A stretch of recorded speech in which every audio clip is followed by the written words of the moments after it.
সৈনী সরকার এবং বিক্রম চ্যাটার্জি অভিনীত অমর সঙ্গী ছবিটি বড় পর্দায় মুক্তি পেতে চলেছে, যেটি প্রসেনজিৎ চ্যাটার্জি অভিনীত অমর সঙ্গী ছবির সিকুয়েল পার্ট কিংবা নতুন সংস্করণ কিনা এবং এই ছবির কিছু আপডেট নিয়ে আজকে কথা বলবো। এই ছবিটিতে মুখ্য চরিত্রে অভিনয় করতে দেখা যাবে বিক্রম চ্যাটার্জি অ্যাজ অনুরাগ চরিত্রে এবং সৈনী সরকার অ্যাজ জয়ী চরিত্রে।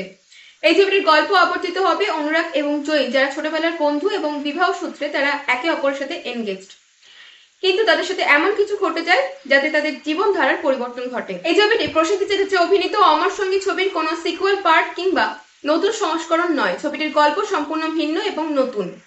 এই ছবিটি পরিচালনা করছেন দিব্য চ্যাটার্জি, যিনি বাংলায় এই ছবির মাধ্যমে ডেবিউ করতে চলেছেন পরিচালক হিসেবে। এর আগে বহুদিন বলিউডে কাজ করেছেন।